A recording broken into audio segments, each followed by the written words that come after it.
A strange object in the woods hums a tune that erases your name, my horrifying testimony. Hello, and thank you for joining the protocol. Before we begin, I need you to do something for me. A small exercise. Say your name. Say it out loud, right now. Feel the shape of the word in your mouth, the vibration in your throat. It's yours, isn't it? It's the first word that ever truly belonged to you. A label, a sound, a fundamental piece of who you are. Hold on to that feeling. Because this testimony is about a place where that feeling is stripped away, layer by layer, until all you're left with is a hollow echo where a person used to be. I think my name is Alex. I have a driver's license that says so. Documents. A past that other people have told me about. But when I try to reach for it myself, to feel that connection you just felt, there's nothing there. Just a smooth, cold surface. A blank. This is not a story I enjoy telling. It is a warning. A protocol for an anomaly that should not exist. What you are about to hear is compiled from my own fragmented memories and, more importantly, from a series of audio logs I managed to record on a small, battery-powered device. Those recordings are the only reason I know any of this happened at all. They are the only proof that my friends that they were ever real. This is the story of what we found in that remote meadow. The story of the hum. And the price we paid for listening. It began, as these things so often do, with a sense of perfect, unadulterated freedom. There's a specific kind of quiet you can only find about 3 days' walk from the nearest road. It's not an absence of sound. It's an absence of us, of humanity. It's the wind having a conversation with a billion pine needles. It's the distant, percussive tap of a woodpecker, the frantic rustle of a squirrel in the underbrush. It's a quiet that feels ancient and alive. For the better part of a decade, that quiet was our sanctuary. There were 3 of us. Me, Liam, and Ben. We'd been an inseparable unit since our college days, a bond forged in the crucible of final exams, questionable late-night food choices, and a shared, gnawing feeling that the world of concrete and deadlines was slowly squeezing the life out of us. So once a year, every year, we would enact what we called the Feral Protocol. We'd pick a spot on the map so remote it looked like a printing error, a place where the trails faded to nothing, and we'd walk until the modern world was just a bad memory. No phones, no news, no noise. Just the wilderness, the ache in our muscles, and the easy, unspoken comfort of a friendship that needed no maintenance. This year, our pilgrimage was to the Whispering Peaks National Forest. The name itself was a siren call. A vast, sprawling expanse of old-growth timber, granite cliffs that tore at the sky, and rivers that ran so cold and clear they felt like liquid ice. We'd spent months preparing. Our apartments, scattered across 3 different cities, would become war rooms. We'd have video calls surrounded by topographical maps taped to our walls, our faces lit by the glow of satellite imagery on our screens. We charted a 10-day loop, an ambitious trek that would take us into the deep, unmanaged heart of the park, a region park rangers referred to simply as the interior. It was a place you only went if you knew exactly what you were doing, or if you were dangerously naive. We liked to think we were the former. My role in our trio was the chronicler and navigator. It was my job to get us from point A to point B without becoming a cautionary tale for future hikers. I lived by my map and compass. I carried the first aid kit. And this time, I had a new piece of gear. This digital audio recorder I'm speaking into right now. I've always been a journal keeper, scribbling away in waterproof notebooks. But I thought the recorder would offer a new kind of fidelity. I wanted to capture the actual sound of the wind, the specific crackle of our campfire, the cadence of our conversations as exhaustion and wonder stripped away our city selves. I had no idea it would become the black box of our doomed expedition, the only objective witness to our dissolution. Liam was our engine, our scout. He was a tightly coiled spring of a man, wiry and tireless, with an infectious, almost reckless enthusiasm for the world. He moved through the wilderness with a fluid grace that I, with my careful plotting, could only envy. To Liam, the world was a series of dares, and he never backed down from one. A steep, scree-filled slope wasn't a hazard, it was a shortcut. A sheer cliff face wasn't an obstacle, it was an invitation. He was the one who would always push us to go a little further, climb a little higher, to see what was just over the next ridge. He was the fire that kept us moving. And then there was Ben. Ben was our anchor. A geologist by trade. His perspective was measured in epochs and pressure. He was the most rational, level-headed person I've ever known. Where Liam saw adventure, Ben saw strata, erosion patterns, and the logical, inexorable march of time. He could tell you the story of a landscape by looking at the rocks at his feet. He could predict an afternoon storm by the way the air felt on his skin. He was the one who kept Liam's fire from becoming a forest fire, the one who made sure my navigation was sound. He was our reality check, the calm, deep voice of reason that kept our feet planted firmly on the earth. The first 4 days of the trip were perfect. So perfect, in fact, that it feels painful to recall them now. It's like looking at a photograph of a loved one you've lost. The happiness is so pure it sharpens the grief. We hiked through cathedral-like groves of Douglas fir and ancient cedars, their canopies so dense that the light filtering down to the forest floor was a perpetual, sacred twilight. We made camp beside alpine lakes so still and black, they perfectly mirrored the star-dusted sky and the jagged, snow-capped peaks that surrounded us. We were truly feral. We were dirty, we were tired, and we were profoundly happy. The easy rhythm of our friendship reasserted itself immediately. We didn't need to fill the silence. We could walk for an hour without a word, comfortable in each other's presence. And when we did talk, it was effortless. The conversations around the campfire are what I miss the most. I still have the recordings from those first nights. I can't listen to them often. It's too much. But I have one from the evening of day 3. We were camped by a rushing creek, the sound of the water a constant, soothing roar. On the recording, you can hear Liam, his voice loud and gleefully off-key, trying to teach Ben a bawdy sea shanty he'd learned. Ben, who was usually so reserved, is laughing. Not a polite chuckle, but a deep, rumbling belly laugh, the kind that makes you laugh just hearing it. And you can hear my voice, my old voice, interjecting with some stupid, forgotten joke, my own laughter mixing with theirs. The sound is whole. It's the sound of 3 men who trusted each other implicitly, who felt safe and free in the middle of nowhere. It is the sound of everything we were about to lose. On the morning of the 5th day, the character of the forest began to change. We were deep in the guts of the park now, following a valley that was little more than a green smudge between 2 massive, granite ridges on my map. There were no trails here. The last sign of human activity had faded. Axe card blaze on a tree was 2 full days behind us. We were breaking new ground, moving through a landscape that had likely not seen a human footprint in decades, if ever. The feeling was intoxicating, a potent cocktail of discovery and trepidation. The trees were older here, more gnarled and twisted. The undergrowth was thicker, forcing us to move more slowly, to pick our way with care. Liam, as usual, was about 30 yards ahead, moving with his restless energy. Ben and I were moving at a more deliberate pace, Ben occasionally stopping to examine an unusual rock outcropping. "Hey, Al?" Liam's voice cut through the dense air. It came from up ahead, and slightly above us. He had scrambled up a small, moss-covered rise that blocked our view of the valley floor ahead. "You're going to want to see this," he called out, his voice holding a note of genuine awe. "Ben, get up here. You too." Ben and I exchanged a familiar look. The Liam has found something look. It was a mix of curiosity and mild exasperation. It could be anything from a unique waterfall to an oddly shaped tree stump. But his tone was different this time. It wasn't just excitement. It was wonder. We followed, our boots sinking into the soft, damp loam. The climb was short, only about 20 feet up. I pulled myself over the crest of the rise, Ben right beside me. We straightened up, brushing the dirt from our hands, and looked down into the valley. And we stopped, and we stared. Every sound in the world seemed to fall away. The birdsong, the wind, the rustle of our own clothes, it all vanished.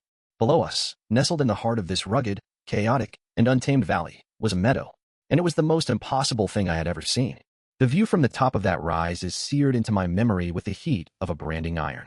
It wasn't just a meadow. To call it that is to use a word that is comfortable, familiar. This was something else entirely.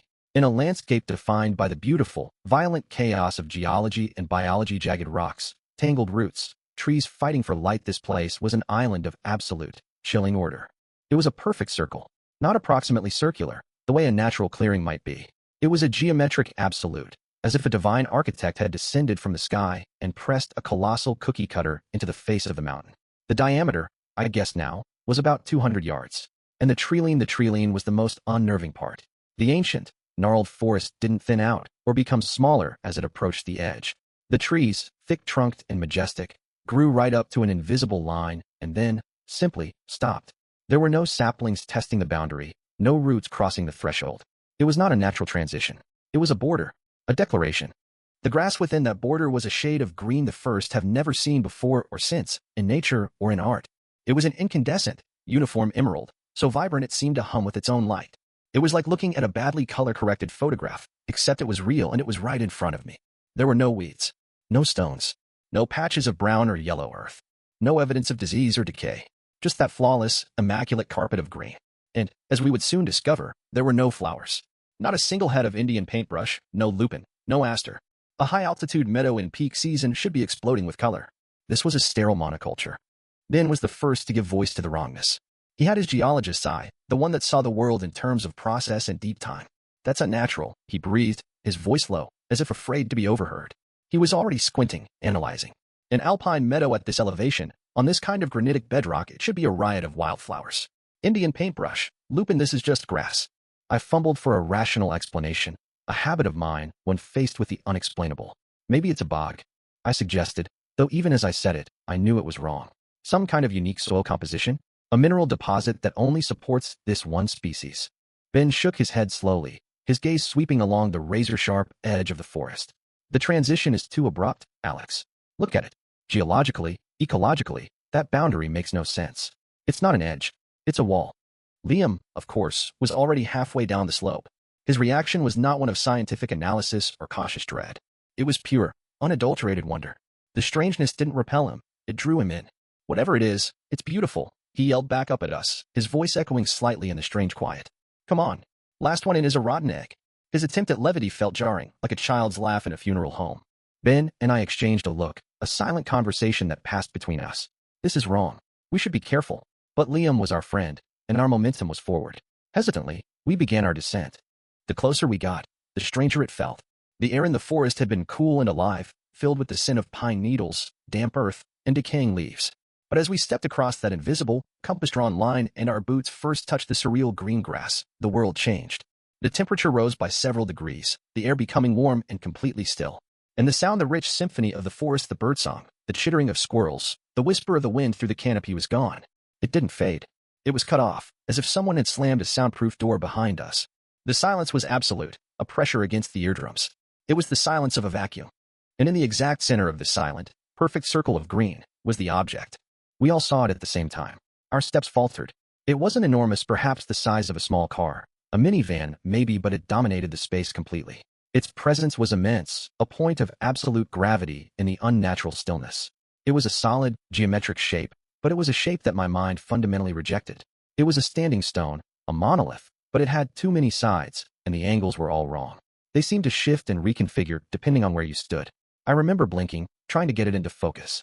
One moment, it looked like a sharp, complex crystal, all acute angles and flat planes.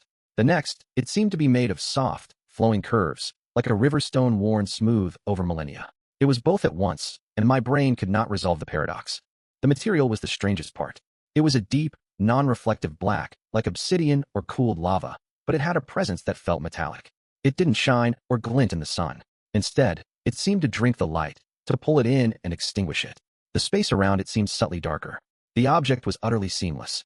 There were no marks of tooling, no joints, no signs of erosion or weathering. It didn't look like it had been carved or assembled. It didn't look like it had been dropped here from a great height. It looked as if it had simply occurred, as if the universe had decided a thing with these properties should exist in this specific spot, and so it did. We approached it slowly, the three of us walking in a loose, triangular formation. The easy camaraderie of the hike was a distant memory. We were now a unit of exploration, moving with a tense, hushed reverence. The unnatural stillness of the meadow was a physical weight, forcing our voices down into our throats. What in God's name is that? I whispered, and my own voice sounded loud and profane in the dead air. Ben, ever the scientist, was staring, his brow furrowed in a state of deep, analytical concentration I knew so well. I don't know, he said, his voice tight. It's not any geological formation I've ever seen or read about. The crystalline structure, it's impossible. It defies crystallography. And it's not igneous, not sedimentary, not metamorphic. It's other. Liam, predictably, was the first to reach it. He walked right up to it with the confidence of a child approaching a beloved pet. And then, before either Ben or I could process his intention, he reached out his right hand and placed it flat against the object's dark, shifting surface. Liam, don't. Ben and I shouted in ragged unison. The words felt clumsy, ripped from our lungs by a sudden, primal fear. But it was too late. He was touching it. We froze, holding our breath, every muscle tense for an explosion, a shock, a sudden disappearance. Nothing happened. Liam just stood there, his palm pressed against the black surface. It's warm, he said, his voice sounding distant, almost dreamy. And it feels smooth, like polished glass. He ran his hand over a wider area, his fingers tracing one of the impossible, shifting angles. There are no seams, no texture. How is this even here? It was then that we heard it, or rather, felt it. It started not as a sound, but as a feeling, a vibration that seemed to emanate from the object, travel through the ground, and come up through the soles of our boots. It was a deep, sub-bass thrum that resonated in my chest cavity, making the air in my lungs feel thick and heavy. It was a physical presence. And then, as the vibration grew in intensity, it coalesced into a sound. A hum. It wasn't a mechanical hum, like a generator or a power line. It was organic, melodic. It was a simple, five-note tune, a simple pentatonic scale that rose and fell in a gentle, hypnotic, endlessly repeating loop. It was the most beautiful and profoundly unsettling thing I have ever heard. It was a machine singing a lullaby. It felt ancient, impossibly old, a sound that had been looping in this meadow since before the trees were seeds. We stood there for a full minute, maybe longer, utterly transfixed. The tune washed over us, and with it came a strange and powerful sense of peace. The anxiety, the profound wrongness of the place, the fear, it all seemed to melt away, replaced by a placid, dreamlike calm. The silence hadn't been an absence of sound. It had just been waiting for this song. I remember looking at Ben. The analytical frown was gone. He had his eyes closed, and a faint, serene smile played on his lips. He looked peaceful. Liam still had his hand on the object, his head cocked to one side as if he were listening to a secret message meant only for him. I felt a powerful, drowsy urge to just lie down in the soft, warm grass and sleep. The hum was a promise of rest, a promise of an end to all struggle. It was in this placid state that Ben's eyes snapped open. The serene smile vanished, replaced by a look of sudden, jarring confusion. He looked at Liam, who was still in his reverie. "Liam," Ben said. He started to say something else, but then he paused. He blinked a few times, as if trying to clear his head. His brow furrowed. "Hey, what's his name?" He gestured vaguely at Liam with his chin. Could you get your hand off that thing?" The spell was broken. Liam turned, his own expression equally bewildered. "What did you just call me?" Ben looked flustered, a flicker of genuine panic appearing in his eyes before he suppressed it. "I don't know. Your name. It was right there, on the tip of my tongue. It just slipped." We all laughed then. A nervous, uncertain sound that was quickly swallowed by the persistent, looping hum. It was just a brain fart. A slip of the tongue. That's what we told ourselves. We were tired from the hike. Dehydrated, maybe. The altitude. We made excuses. We always make excuses when the universe shows us a crack in the wall of reality. It's a defense mechanism. But as I stood there, forcing a chuckle, I felt a knot of ice form in my stomach. Ben had known Liam for 15 years. They were brothers in everything but blood. He had never, not once, forgotten his name. The hum continued its gentle, five-note melody, and I had the sudden, terrible thought that it wasn't a song. It was the sound of something being erased. Underscore, underscore,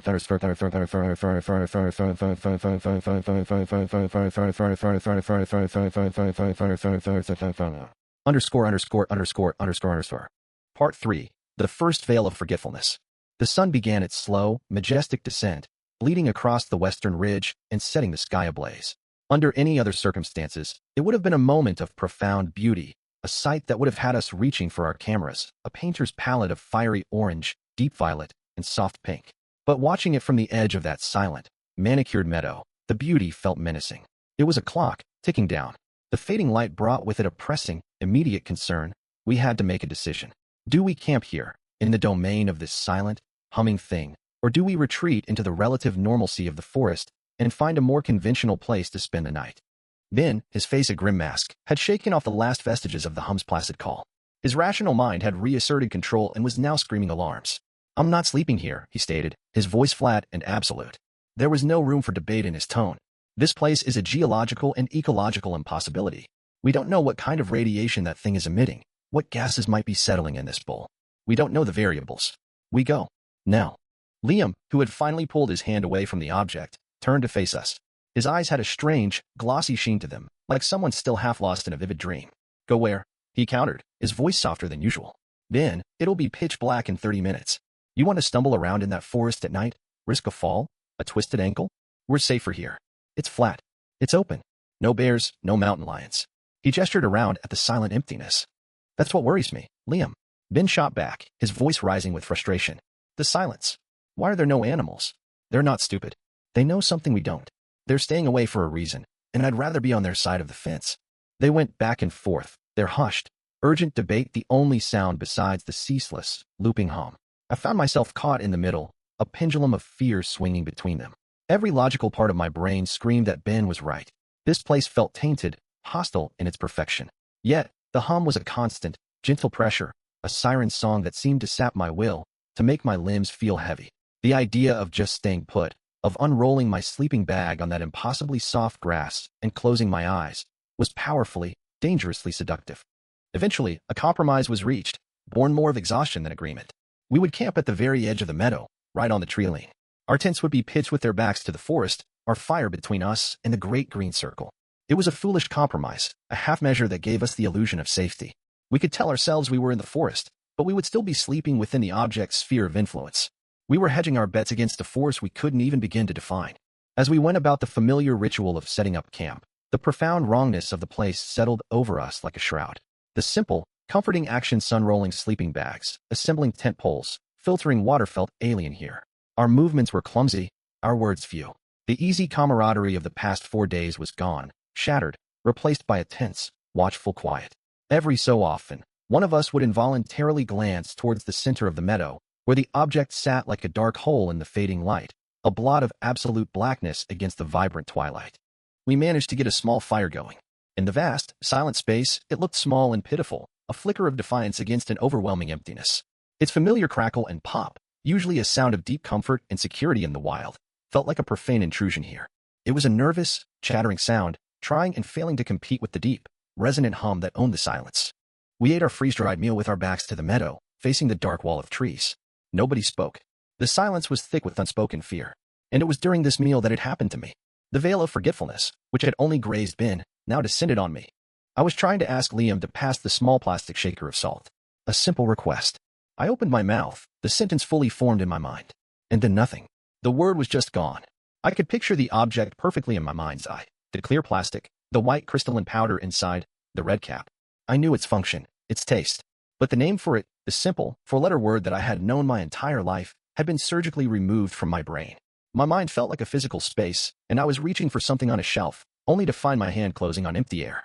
A wave of heat washed over my face, a hot flush of panic and embarrassment. "Dot pass to the food white," I stammered, pointing a shaky finger. "Dot the white seasoning." Liam looked at me, his brow furrowed for a second, then he wordlessly passed the salt shaker. But I saw the look he exchanged with Ben over the flickering firelight. It was a look of dawning horror. They had heard it. They had understood. It wasn't just a slip of the tongue anymore. It wasn't a brain fart from fatigue. It was a pattern. It was a contagion. And we were all infected. That night, sleep was a distant country I could not reach. I lay in my tent, the thin nylon wall the only thing separating me from the meadow, and I listened. The five-note melody of the hum was inescapable. It wasn't just the sound I was hearing with my ears. It felt like it was being beamed directly into my skull. It became the rhythm of my own anxious heartbeat. It felt invasive, like it was actively trying to overwrite my thoughts, to replace the complex language of my consciousness with its own simple, endlessly repeating loop. Fumbling in the dark, I pulled out my audio recorder, shielding its small red recording light with my body. I had to document this. I had to fight back with the only tool I had left, words. Log, day 5. My name is Alex Carter. My name is Alex Carter. We've found something. A meadow. An object in the middle of a meadow. There's a sound, a constant hum, a melody. It's affecting us. Ben forgot Liam's name earlier. I just forgot the word for salt. It feels like my thoughts are sticky, like they're covered in tar, hard to pull apart. Ben is worried. Liam seems fascinated. I don't like this place. I don't like this sound. My name is Alex Carter. And log. My hand was shaking as I turned the device off. Saying my own name out loud, twice, felt like a desperate act of defiance, a way of planting a flag in the eroding landscape of my own mind. Sleep, when it finally came, was no escape. It was a continuation of the nightmare. I dreamt I was in a vast, cathedral-like library, the one from my university. But all the books were blank. I would run my hands down the spines, frantically searching for a title, a single word. There were none. I would pull a heavy volume from the shelf, my heart pounding with a desperate need to read something, anything, and I would open it to find pages of smooth, empty, white paper. And all the while, the hum was there, a gentle, omnipresent librarian, shushing me, letting me know that this emptiness was proper, that this silence was correct. I woke with a gasp to a gray, misty dawn, my heart pounding against my ribs. The hum was still there. It had never stopped.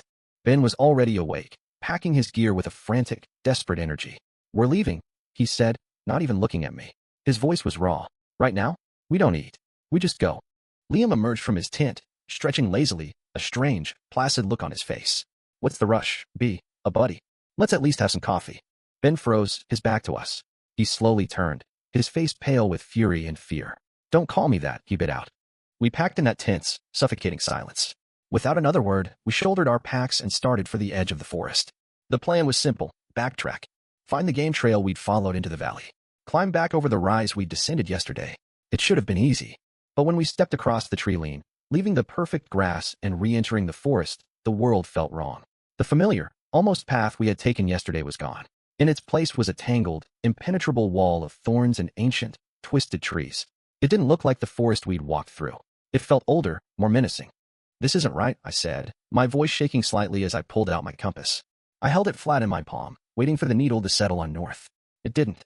The red needle spun lazily, in a slow, continuous circle, refusing to find its bearing. It was useless. Panicked, I dug into my pack for my GPS, a rugged, backcountry model that had never once failed me. I thumbed the power button. The screen flickered for a moment, then went blank. No signal. Nothing. Ben let out a string of curses, kicking at a root. It's the object. It has to be. A massive magnetic field, or something else. Something we don't have a word for. It's interfering with our equipment. We tried to push through anyway. We picked a direction what we believed was west, towards the ridge, and we started walking. For what felt like an hour, we fought through the dense, clawing undergrowth. The forest seemed to actively resist us, its branches scratching at our faces and clothes, its roots grabbing at our ankles. The air grew darker, the canopy thicker, the silence more profound. The hum from the meadow faded, but it was replaced by a disorienting sense of being lost in a place that didn't obey normal rules. And then, through a small gap in the trees, I saw a flash of that sickeningly vibrant green. My stomach dropped like a stone.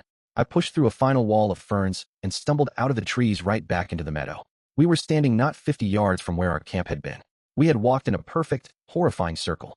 We stood there, breathing heavily, looking at each other in disbelief. Then, we tried again. And again.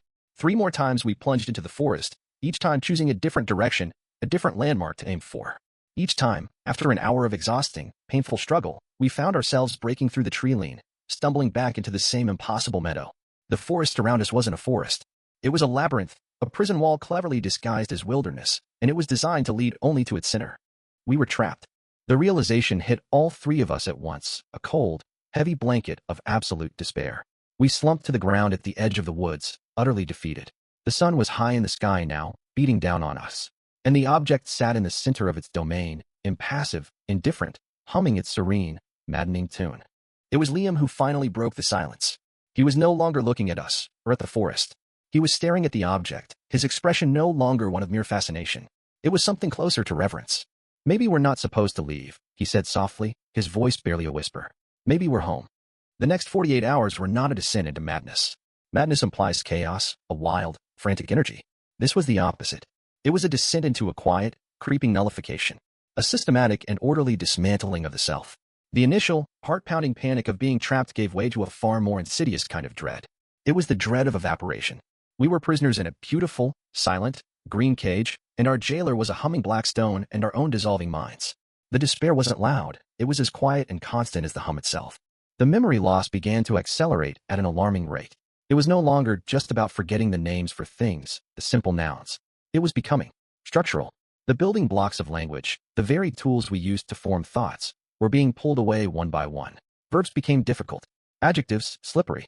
Concepts that were abstract like yesterday, or hope, or danger, became impossible to grasp. Our conversations degenerated into a frustrating, pathetic game of charades. Communication became a series of grunts, gestures, and vague descriptions that circled the empty space where a word used to be. I remember Ben trying to tell me his water filter was clogged. He held it up, pointed at it, and said, the water thing. The push water through thing. It's no go. I remember trying to tell Liam we should ration our food. I pointed at our supply bags and made a cutting motion with my hand, then held up a small amount between my thumb and forefinger. We were regressing, losing the one thing that separated us from the silent animals we couldn't even hear in the forest. The most terrifying loss, however, was the words for our own feelings. I remember a moment, sitting by the cold ashes of our fire, a wave of profound fear washing over me. The rapid heartbeat, the cold sweat on my neck, the feeling of my stomach shrinking into a knot. I could feel the emotion with agonizing intensity. But when I tried to put a name to it, the word scared was gone.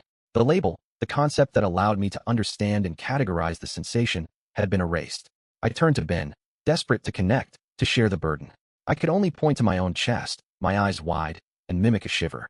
He just nodded grimly, his own face a blank mask of misery. He understood the feeling. He just didn't have the word for it anymore, either.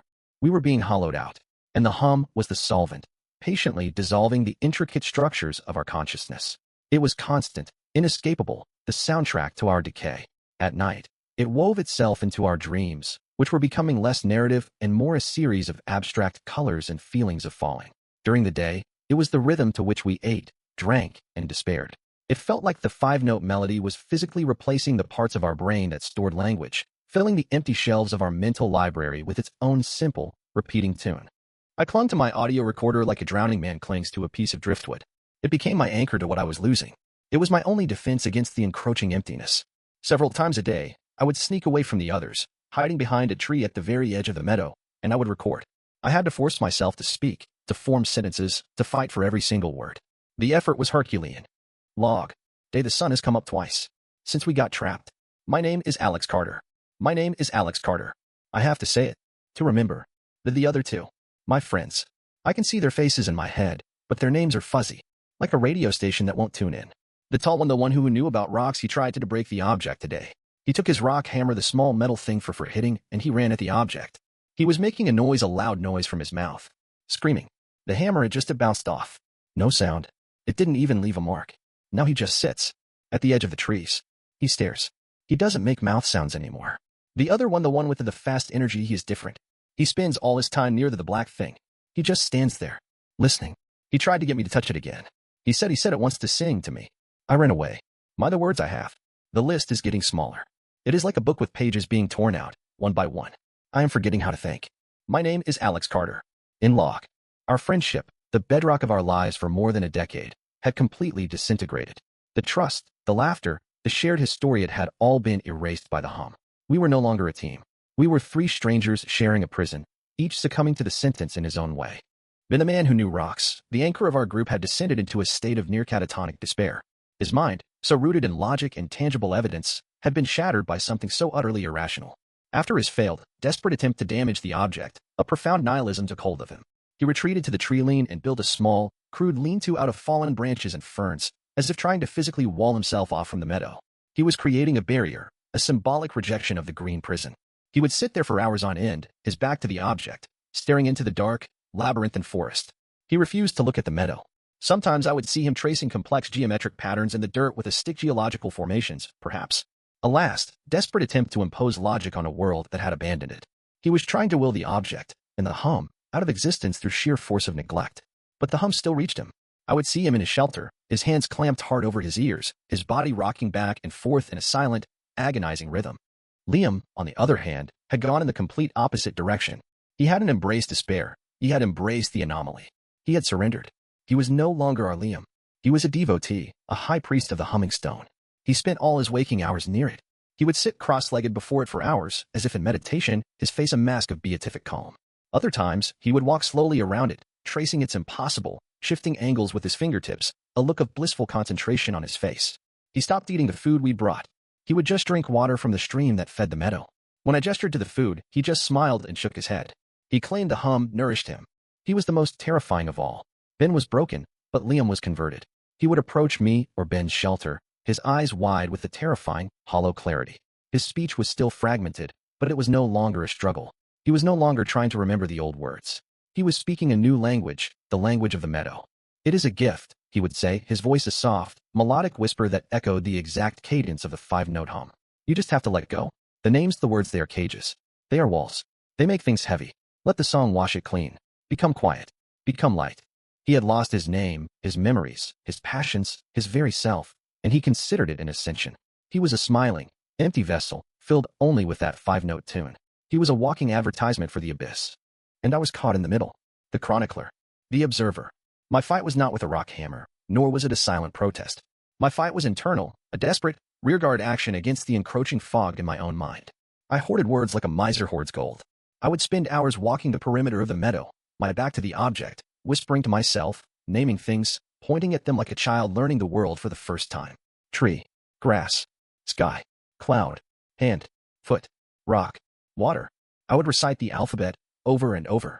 I would try to recall the lyrics to songs, the lines of poems I'd memorized in school, anything that was built of complex language. And I would record. The act of speaking into the device, of forcing my shrinking vocabulary into a coherent narrative, was the only thing that gave me a purpose beyond just breathing. It was the only thing that proved I was still here. I was no longer just a victim. I was a witness.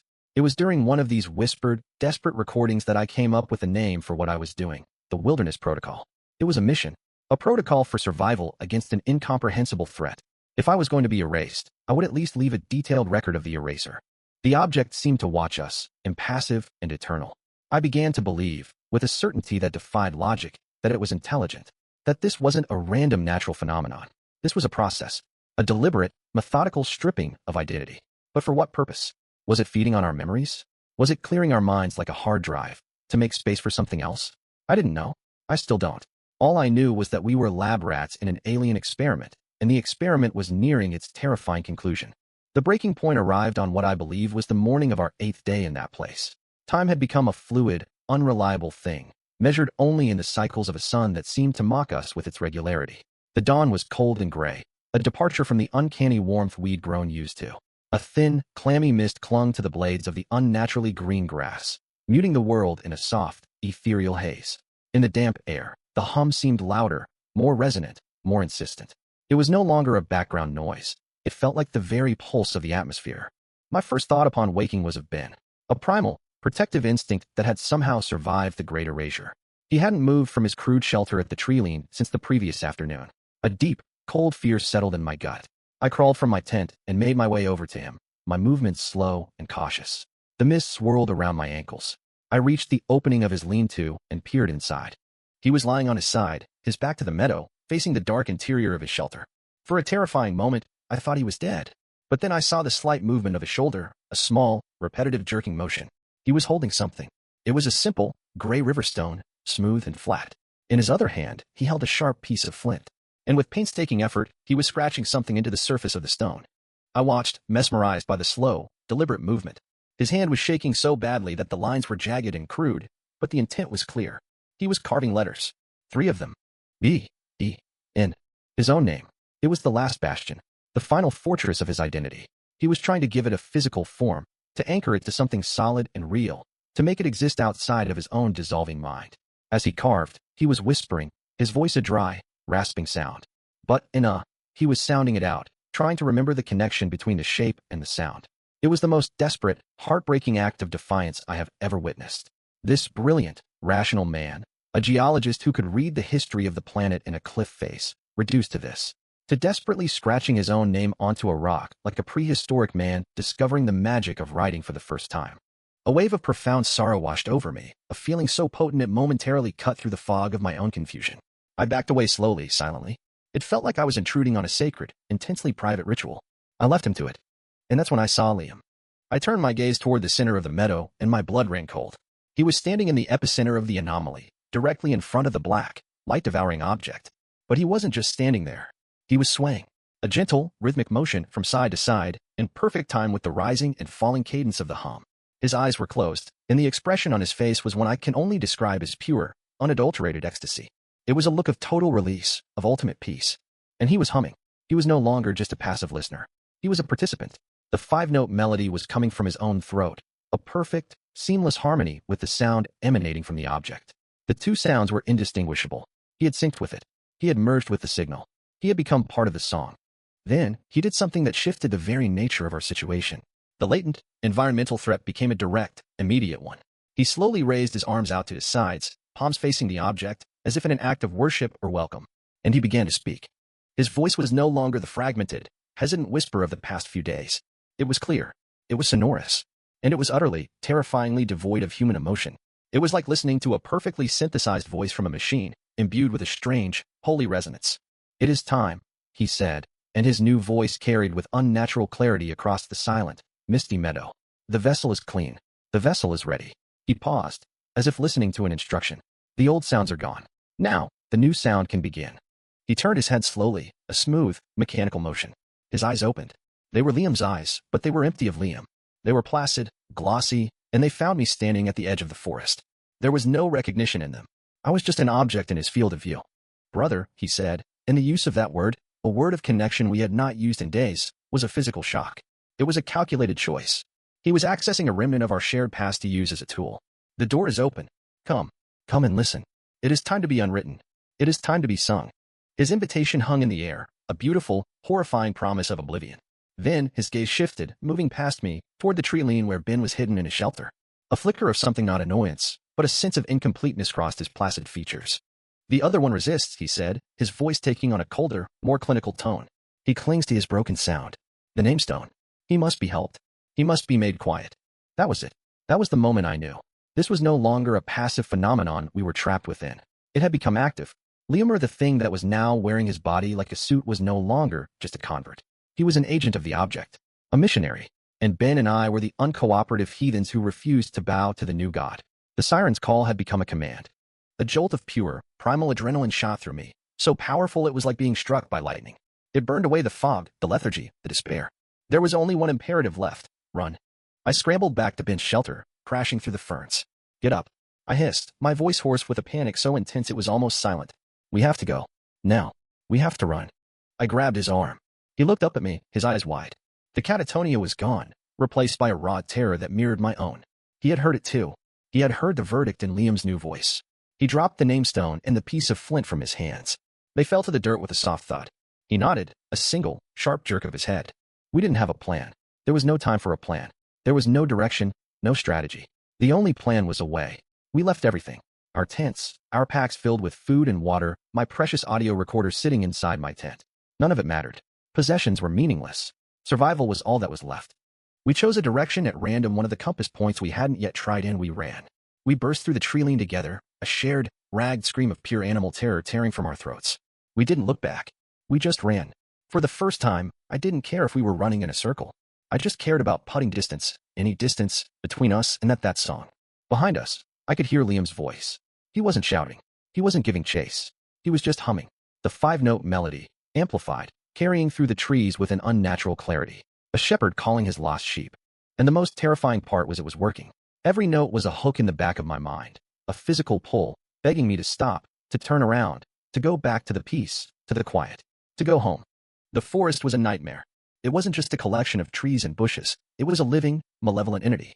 A green, thorny hell that seemed to actively resist our flight. We crashed through dense thickets of undergrowth that clawed at our clothes and skin, leaving long, bloody scratches on our arms and faces. Branches, like skeletal fingers, whipped at our eyes. Unseen roots snaked across the forest floor, seemingly designed to grab at our ankles and send us sprawling. We fell. We got up. We kept running. My mind had become a singularity of purpose. There were no complex thoughts, only 2 primal commands firing over and over, forward and away. The hum from the meadow grew fainter with every yard we gained, but it didn't disappear. It was a hook embedded deep in the back of my mind, and with every step I took away from it, the hook pulled, threatening to reel me back in. And woven into it, carrying on the air, was Liam's humming. His voice, or what used to be his voice, was a beacon of terrible peace, calling us back. It wasn't a threatening sound. It was a promise. A promise to end the fear, the pain, the struggle. A promise of quiet. It was the most seductive, terrifying sound I had ever heard. I had to consciously, actively fight the urge to stop, to turn around, to surrender to the beautiful emptiness. My own legs felt like traitors, wanting to carry me back to the meadow. I risked a glance over my shoulder. Ben was just a few yards behind me, his face a contorted mask of pure, agonizing effort. He was a man of logic and deliberation, a geologist used to a slow, steady pace. This panicked, desperate flight was alien to his entire being. His movements were clumsy, his breath coming in ragged, painful sobs. He stumbled, his arms windmilling as he caught himself on the trunk of a large fir tree. "Don't stop," I yelled, my voice a raw, shredded thing. The word stop felt foreign and clumsy in my mouth, a half-remembered sound. I didn't have the mental capacity for language. I resorted to a gesture instead, a sharp, frantic, forward motion with my hand. "Keep moving." He saw me. He nodded, his chest heaving, his eyes wide with a terror that matched my own. And he pushed off the tree. He pushed on. We ran for what felt like an eternity. Was it 10 minutes? An hour? Time had lost all meaning. There was only the run, the searing fire in my lungs, the frantic pounding of my heart, the terror pushing me forward, and the insidious, beautiful song pulling me back. But then I noticed something. A change. The hum Liam's humming, it was fading. Really fading this time. It wasn't just quieter. The psychic pull of it was lessening. And the forest itself felt different. It was still dense and wild, but it no longer felt like a circular, repeating wall. The trees felt random, natural. The oppressive, curated feeling of the labyrinth was gone. For the first time, a flicker of hope, a tiny, fragile, almost painful spark ignited in my chest. Maybe we had done it. Maybe we had finally broken the loop. And that is the exact moment I heard Ben cry out behind me. It wasn't a cry of pain from a fall or a cry of exertion. It was a sharp, guttural sound of confusion, of sudden, shocking realization. I spun around, my boots skidding in the damp earth. He had stopped. He was standing stock still in a small clearing, his head thrown back, his hands pressed hard against his temples as if trying to keep his skull from splitting open. He was shaking violently. "What's wrong?" I shouted, my voice cracking with panic. "Keep moving. We're almost out." He lowered his head and looked at me, and his eyes were filled with an agony so profound, so complete, that I will see it in my nightmares until the day I die. It was the look of a man who has just remembered something vital, something precious he had forgotten, he'd even lost. The fog had lifted, not gently, but in a violent, shattering instant. "Liam," he whispered. The name. The simple, 2-syllable sound. He had remembered Liam's name. The hum, the object, The meadow, its influence had weakened just enough for a piece of his core self to fight its way back to the surface. And the shock of it, the sudden, violent return of that one single, specific piece of his identity, had broken him. The empty space in his mind had been there for so long that its sudden, forceful refilling was an agony beyond endurance. "My name," he stammered, looking down at his own hands as if they were alien objects he'd never seen before. "My name is Benjamin Hayes." He said his full name. He said it like a prayer. He said it like a curse. The weight of it, the history and meaning behind it, rushed back in and overwhelmed him. The hum from the meadow, though now faint and distant, seemed to swell in that moment, as if in answer. A single, questioning note seemed to travel through the miles of forest. It had noticed the defiance. It had detected the anomaly, the piece of data that had returned to its proper place. And Ben screamed. It was not a scream of fear. It was a long, soul-shattering scream of pure mental anguish. He clawed at his own face, his fingernails leaving red tracks on his cheeks. "No. Get it out. Get it out of my head." He had fought so hard to hold on to himself, and now that a piece of him had returned, the conflict was unbearable. The cognitive dissonance of holding his own true identity inside a mind that had been scrubbed clean and filled with the song, it was tearing him apart from the inside. "Ben," I yelled, taking a step towards him, my hand outstretched. He looked at me, but he didn't see me. His eyes were wild, unfocused, staring at something far beyond me, staring back in the direction we had come from. "It's too loud," he whispered, his voice a broken thing. "The quiet. It's too loud now." And then he turned and he ran. Not away from the meadow, but back towards it. No. The word ripped from my throat, raw and useless. I ran after him, but it was too late. He was faster now, propelled by a singular, desperate madness I couldn't comprehend. He was running back to the source of his pain, like a moth flying into a bug zapper. He was choosing the clean, simple oblivion of the hum over the agonizing, complex pain of remembering who he was. I chased him for 100 yards, maybe more, calling a name that was already fading from my own memory again, the exertion and the renewed terror pushing the fragile word away. I saw him for a final, terrible moment, a disappearing figure, crashing recklessly through the trees, a man running full tilt back towards the siren's call. And then he was gone. I stood there, alone in the silent, natural woods, gasping for air, my body screaming with exhaustion and my mind a maelstrom of grief and terror. The choice was laid bare before me, brutal and simple. Go back for him, into the heart of the song, and be lost forever with him.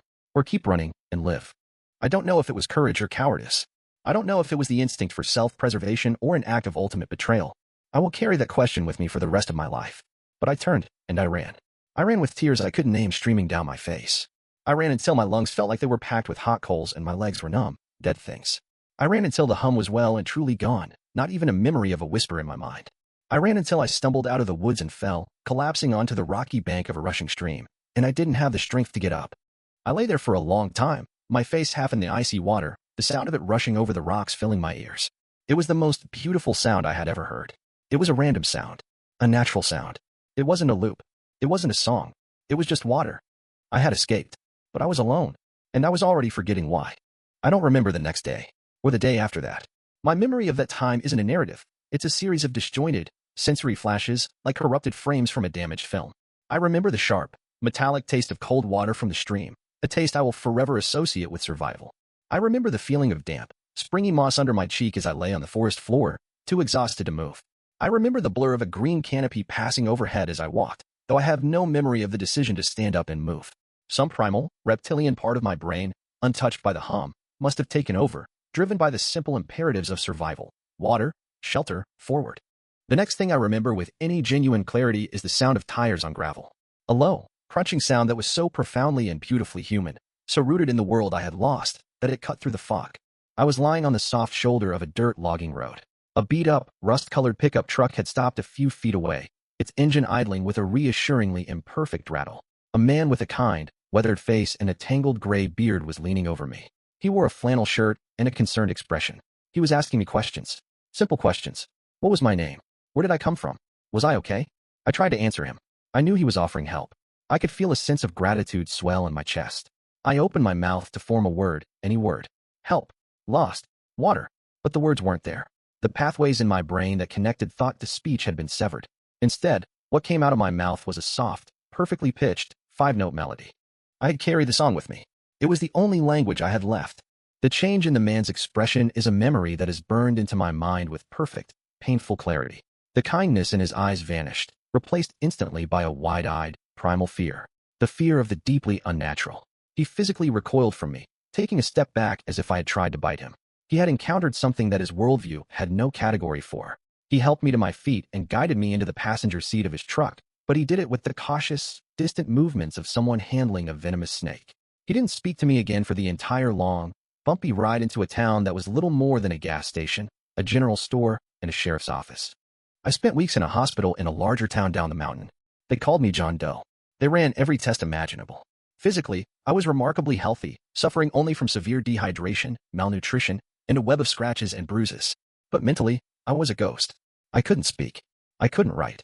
When a nurse would hand me a pen and paper, I would just stare at it, the tool utterly alien in my hand. My only form of communication was the hum. I would hum it when I was hungry, hum it when I was in pain, hum it when I was afraid. It was my cage and my only comfort. The doctors were baffled. They threw diagnoses at me like darts at a board, hoping one would stick. Post-traumatic stress disorder, dissociative fugue state, global aphasia. They were all just names, labels for something they could not possibly comprehend. My identity was a complete blank slate. My own face in the mirror was the face of a stranger. But I had one thing. One small, miraculous, crucial thing. The audio recorder. The sheriff had found it when they went through my clothes. The battery was long dead, but the device itself was intact. Eventually, the authorities managed to charge it. And they listened. They heard my logs. They heard my voice, my real voice, growing more strained and fragmented with each entry. They heard me state my name, Alex Carter, over and over again, like a mantra.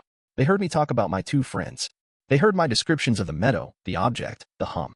From those fragmented recordings, they were able to piece together a fantastic, unbelievable story. They ran my name through their databases. They found my family, my apartment, my job, my life. But they never found them. Liam and Ben. Their full names were never spoken clearly on the tapes. Just Liam and Ben. There are thousands upon thousands of Liams and Bens in the world. Without last names, without any official record of our trip we had. After all, gone feral, they were ghosts. They were just two more people who walked into the vast, indifferent wilderness and never came out. The Park Service mounted an extensive search based on my vague, half-remembered descriptions of the area. They used helicopters and teams of rangers on foot. They searched for weeks. They found our car at the remote trailhead, just as we'd left it. They found nothing else. No tracks leading off the known trails. No abandoned campsite. No sign of a struggle. And they certainly never found a perfectly circular meadow with an impossible black stone at its center. It was as if the place, its purpose served, had simply folded itself up and vanished from the landscape, leaving behind only the hole in my mind. The doctors and therapists were patient. They worked with me for months.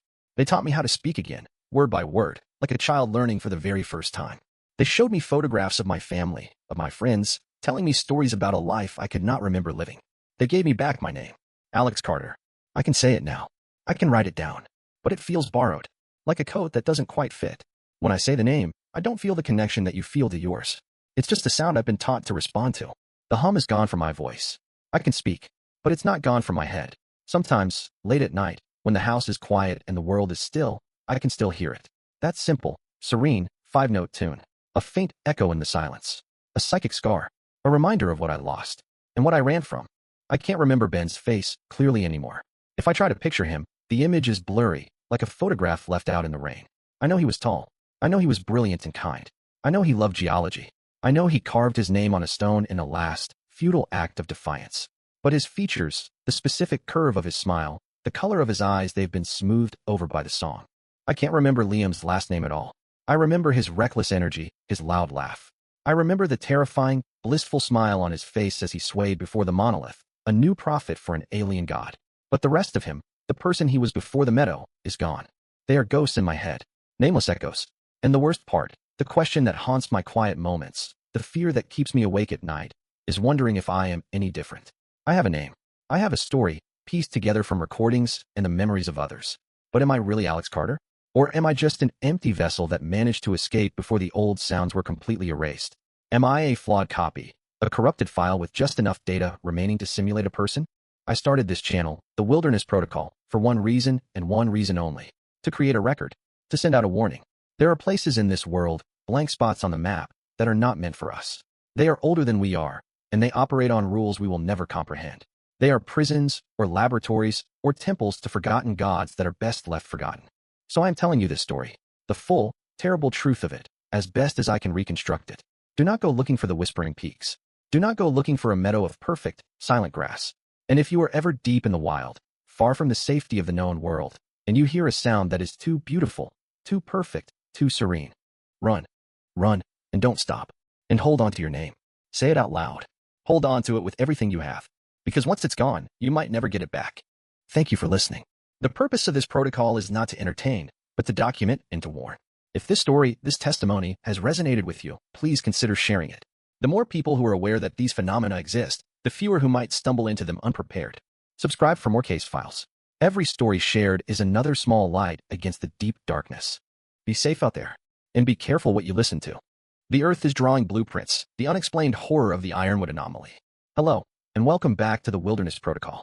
There are places in this world that lie just beyond the edges of our maps and our understanding. They are pockets of the wild where the laws of nature, as we know them, seem to bend, to fray, and sometimes to break entirely. We talk about strange disappearances, about creatures that defy explanation, about whispers carried on winds that seem to have a voice. But today, we're not talking about a creature. We're not even talking about a ghost. We're talking about the land itself, about a place where the very soil beneath your feet is waking up, being rearranged by an unseen, silent, and impossibly intelligent force. This is the story of Blackwood Ridge National Park and the terrifying, geometric truth buried within a section of it known only as the Ironwood Anomaly. It's a story pieced together from the frantic final report of a geologist who went looking for answers and found something that threatened to unravel not just his science, but his sanity. So, silence your phone, dim the lights, and join us as we venture into a place where the Earth itself is drawing a blueprint for something unknown. Our story begins not with terror, but with a far more common human motivation, professional ambition, cloaked in the noble pursuit of science. The man at the center of this account is Dr. Aris Thorne. To understand what happened to him, you must first understand who he was.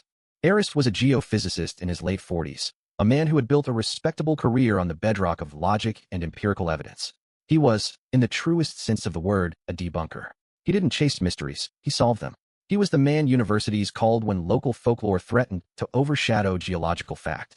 The singing sands of a coastal dune? Aris would prove it was the result of uniform, spherical quartz grains rubbing against each other. The bleeding cliffs of a remote canyon? He would publish a paper on the oxidation of iron deposits exposed to groundwater. He found a certain intellectual satisfaction, almost a pleasure, in sanding down the jagged edges of the unknown until they were smooth, explainable, and mundane. Blackwood Ridge National Park was to be his masterpiece. For over 70 years, the park had been a minor footnote in the annals of the unexplained. It was a beautiful, sprawling expanse of temperate rainforest in the Pacific Northwest, but a specific, remote valley within it was treated with a strange reverence by park staff and locals alike. They called it the Ironwood Expanse. The name came from the deep, rust-colored soil, so rich in iron that it stained the creeks and the roots of the ancient hemlocks a bloody red. The legends were persistent. Hikers who strayed too close reported their compasses spinning like dervishes. Small aircraft pilots spoke of sudden, terrifying instrument failure, their navigation systems going dark, their radios filling with a screeching static as they passed overhead. The local indigenous tribes had stories that went back centuries, tales of a sleeping sickness in the ground, a place where the Earth's spirit was restless and should not be disturbed. Aris had read all the reports, all the folklore, and he smiled. To him, this collection of anecdotes and superstitions pointed to one glorious, elegant conclusion: a massive, unrecorded lodestone deposit. A singularity. A mountain-sized natural magnet buried just beneath the surface, powerful enough to warp the local magnetic field and play havoc with primitive and modern technology alike. Such a discovery would be more than just a paper. It would be a legacy. A landmark find that would put his name in textbooks. He arrived in the first week of October. The autumn air was sharp and clean, smelling of pine and damp earth.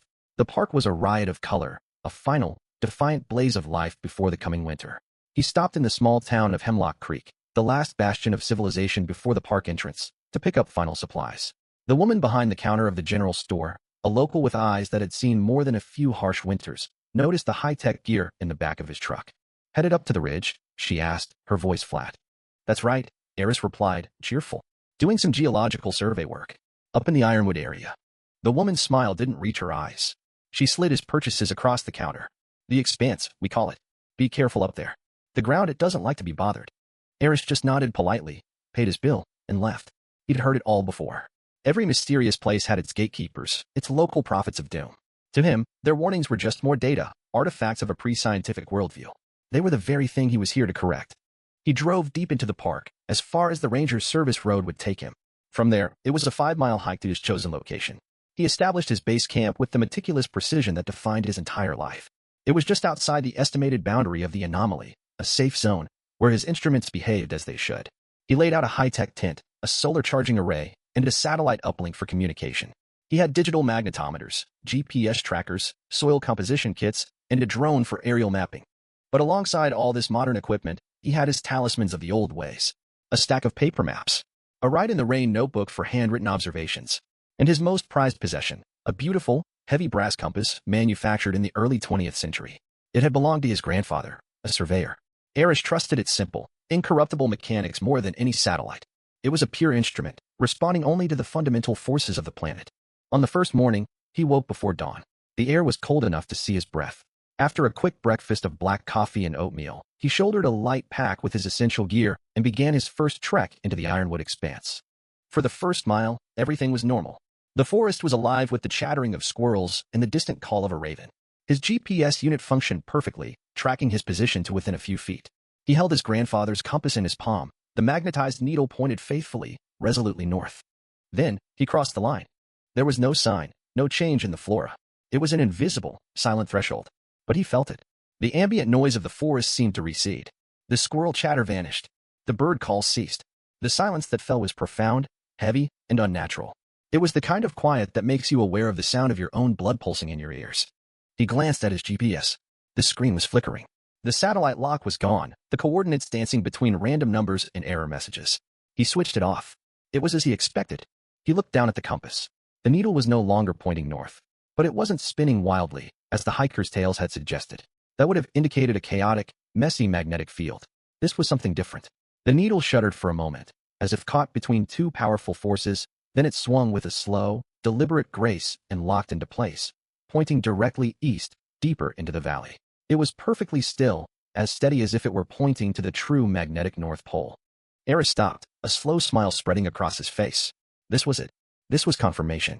He pulled out his audio recorder. Its mechanical were a comfort in the oppressive silence. October 5th, 8:42 a.m., he began, his voice crisp and academic. I have now entered the perimeter of the anomaly. GPS signal is lost. As hypothesized, analog compass is affected. Contrary to anecdotal reports, the needle is not unstable. It is locked onto a bearing of approximately 93 degrees east. This is highly significant. It indicates a singular, powerful, and remarkably stable magnetic source located in that direction. The field is not chaotic, it is uniform. All data thus far is consistent with the massive lodestone hypothesis. He began walking again, following the compass needle as if it were a guide. With every 100 meters, he would stop, pull out his digital magnetometer, and take a reading. The numbers climbed steadily. The field was growing stronger, just as he predicted. He felt the thrill of discovery, the pure joy of a theory being proven correct. He was a scientist, standing on the cusp of his greatest find, and the world was behaving exactly as it should. The landscape was starkly beautiful. The iron-rich soil was a dramatic, almost alien red against the deep greens of the moss and ferns. The silence, however, was beginning to wear on him. It was no longer just an absence of sound, but a presence, a weight. And beneath it, he began to notice something else. A low, almost subaudible hum. He paused, tilting his head. It was so faint, he could have imagined it. He dismissed it as tinnitus, a common side effect of profound silence, or perhaps the wind resonating in a strange way through the canyon. He made a note to check for it again later. He spent the next few hours in a state of scientific bliss, mapping the field's intensity, collecting soil samples, feeling like an explorer charting a new continent. It was on his way back to camp, as the afternoon sun began to cast long, distorted shadows through the trees, that he found it. He pushed through a curtain of low-hanging cedar boughs into a small, circular clearing he hadn't noticed on his way in, and he froze. There, on the ground, was the pattern. His scientific mind, a machine built for logical analysis, ground to a halt. He could only stare. In the center of the clearing, the dark, red soil and its fine, black iron filings had been arranged into a perfect, intricate spiral. It wasn't a crude swirl like one might find in a wind-blown sand dune or a dried-up puddle. This was a logarithmic spiral, the golden ratio made manifest in dirt. It was the same elegant, mathematical curve found in the chambers of a nautilus shell, in the arms of a distant galaxy, in the unfurling of a fern frond. It was approximately 3 meters in diameter, and its precision was breathtaking. The lines were sharp and clear, as if drawn by a divine compass. The particles themselves seemed to be sorted, with the finest, darkest iron dust concentrated at the center, creating a gradient that pulled his eyes into its vortex. For a long moment, he didn't move. Then, his training took over. He slowly circled the pattern, his brain cycling frantically through every possible natural explanation. Wind. Impossible. The clearing was sheltered by a thick ring of ancient trees. The pattern's edges were too sharp. Wind creates soft, blurred forms. Water erosion? No. The ground was dry, and the pattern was clearly raised from the surface, not carved into it. It was an arrangement, an addition, not a subtraction. Animal activity? He almost laughed at the absurdity. No animal on this planet, no bowerbird or insect colony, creates pure, unadulterated mathematics. He knelt down, his knee an inch from the outermost line. He reached out and touched the undisturbed soil next to the pattern. It was cool, damp, normal forest floor. Then, with a hesitant finger, he touched one of the spiral's lines. The iron filings felt fine-grained, almost like silk, and strangely warm. Not hot, just a degree or two above the ambient temperature of the surrounding earth. He scrambled for his camera, taking dozens of photos from every conceivable angle. He took out his sample bags, collecting specimens with surgical precision, one from the center of the spiral, one from its edge, and one from the control soil a few feet away. He labeled them meticulously, his handwriting tight with a strange new energy. Finally, he switched on his audio recorder again. The confident, academic tone was gone. His voice was lower, more hesitant. "Update," he said, and had to clear his throat. "Time is 16:20. I've found something unexpected. A formation in the soil. It's a geometric pattern. A highly complex logarithmic spiral. The precision is, I don't have a word for it. It's machine-like.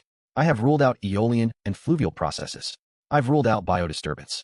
I have no immediate geological explanation for this phenomenon." He paused, the silence of the forest pressing in. He stared at the perfect, impossible shape on the ground. A new word, an unscientific word, rose unbidden in his mind. A word that had no place in his reports or his worldview. The arrangement. He whispered into the recorder, the sound alien in the quiet clearing. "It feels deliberate." That word hung in the air long after he switched the recorder off. Deliberate. An act of intention. He stood there as the sun dipped below the ridge, plunging the clearing into a deep, purple twilight. The metallic glint of the iron spiral seemed to capture the last of the light, glowing faintly in the gloom. The cold knot of unease that had been forming in his stomach all afternoon tightened. He had come here to solve a puzzle of physics. But the piece he was staring at didn't fit. It was from a different puzzle entirely, one whose final picture he could not begin to imagine.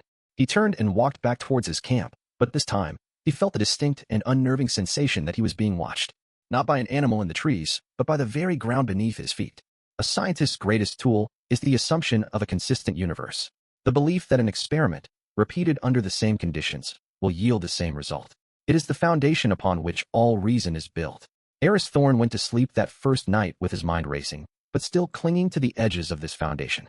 He had found an unexplained phenomenon, yes, but it was a static one. A geological photograph. A mystery frozen in time. He believed he would wake up, return to the clearing, and the spiral would be there, waiting patiently to be studied. His foundation was about to be pulverized.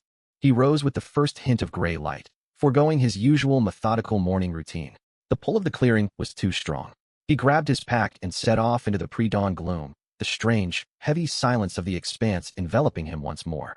His grandfather's compass, held tight in his hand, swung immediately to the east, a silent, metal finger pointing him towards the enigma. He reached the clearing as the sun began to crest the ridge, its rays spearing through the dense canopy.